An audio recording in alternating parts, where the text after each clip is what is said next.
In today's video, I'm gonna give you 5 awesome tips to make you a dramatically better carver. Starting with tip number 1.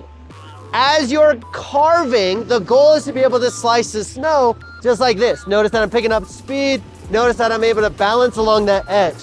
But most people think they're carving and they're actually doing more of a skidded turn. So when we're doing a skidded turn, you're gonna notice that I have a lot more snow flying off. I'm slowing down, not picking up speed. So the tip is to be able to actually do an awesome carve, you wanna eliminate pivoting. Pivoting essentially means that I have that board rotating underneath me. Our goal on our heel side edge is to lift up our toes, sink back into the high backs, and balance on that definitive edge. Boom. That right there was a nice carved turn, not the most dramatic or dynamic move, but I'm able to slice the snow because I'm not pivoting. Now, as far as the toe side edge, I'm gonna press my shins against the front of the boot, lean in and push my hips forward. Notice again that I'm getting a nice slice in the snow. So our goal to be amazing at carving is to stop pivoting. And you also might be doing a thing called scarving, which is like a skidded carve, and you think you're there, you think you're there. You're definitively trying to balance on the entire edge. So theoretically, I can have my legs lock out and still carve. Notice that I'm slicing the snow. I need to balance through the length of that edge, but when I'm skidding, it's because I'm not balanced and I have a little bit of that back leg kicking out. Just literally try to press your shins against the front of the boot or lift up your toes so that you can get a definitive carve. And also notice I'm picking up a little bit of speed. Tip number 2 when it comes to carving is don't forget to lean into the turn. So as I do my heel side edge, I can lean and I'm gonna get a nice turn. But I can also lean while getting a little bit lower so I can have more of a dynamic range of motion as well as more power. I like to get a little bit lower in my carve so that I can have more options as far as not dying. What I mean by that is if I'm really tall and I'm gonna go here, it's really easy for me to fall over. If I'm really low, then it's really easy to pivot. But if I'm in the middle, well, guess what? I can extend out or I can sink down. I have a little bit more range of options, or I can just have way more fun.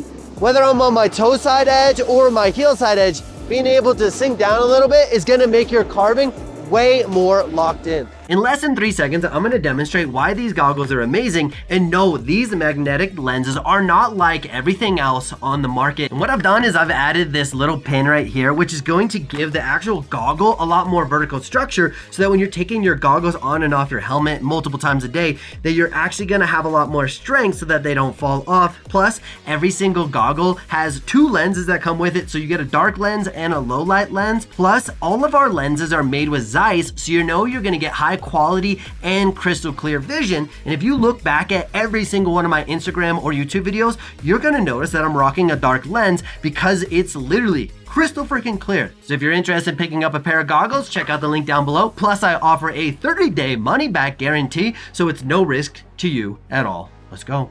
Tip number 3, as you already know how to carve and you want to start getting sharper carves, we're going to go against a little bit what I said in the last one, but you're going to actually shift your weight a little bit forward. Do not pivot, but if you get a little bit more of the front of your edge to actually grip, you're going to get a sharper, more aggressive carve. We're actually using the front of our board to get more of the carve in. So notice I'm forward and I'm letting that edge sink in right here. Boom. I can get really aggressive carve because I have a little bit more weight distributed on the front of the foot. This is extremely useful for steeper terrain. You're actually getting that early part of the edge to lock in so that you can go across the fall line. Bit of an advanced skill, because if you can do this, this also means that you're awesome and you're not skidding. So love to see it. Tip number 4, we're gonna focus on being able to change edges really quick and have really awesome toe and heel side turns that look like this. Now, this is more of an intermediate, so make sure that you're feeling pretty awesome on your carves. Also, find an appropriate slope. Notice that I'm not picking up a lot of speed because this is a pretty mellow green run. But to do these rapid turns, we're gonna focus on 3 major things. The very first thing is notice that my belly button is relatively low, allowing me to have that flexibility to extend my legs or pull my legs back underneath me.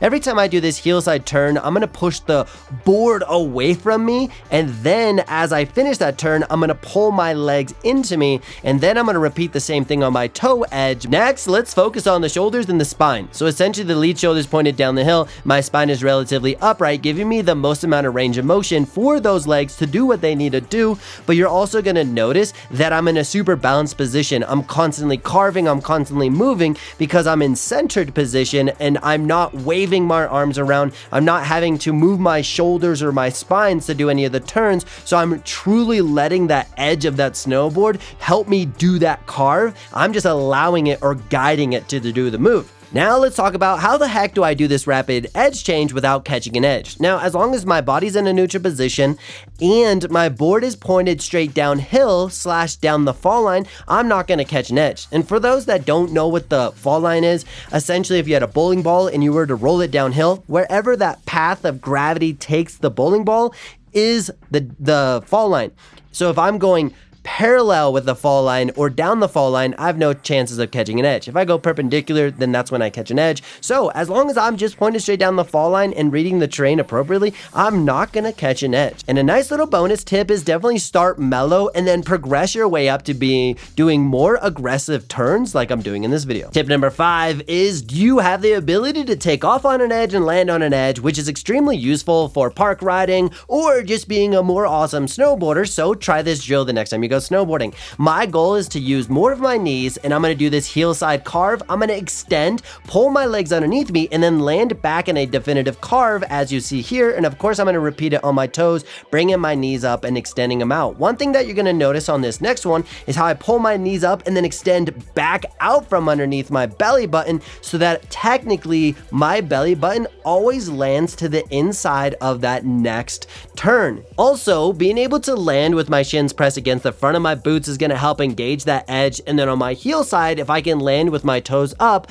again, I'm going to have more tilt on my snowboard so that I can definitely land on that carve. When you try this drill for the first time, you're going to notice that it's very hard to actually catch a lot of air / have enough time to pull the board underneath and get to that next edge. So my recommendation is think about getting your belly button a little bit lower and really exaggerate the extension of your knees, especially on the heel side edge like this. Because we're not able to pop off our toes when we're obviously on our heel side edge, we have to overcompensate that somehow. When we're able to drive out of our knees, we're going to get more amplitude, and then of course I have to pull my legs underneath me quite quickly and then extend them. So it happens pretty quick, but this heel side extension is super useful for side hits. So if you want to cross train these, you definitely can.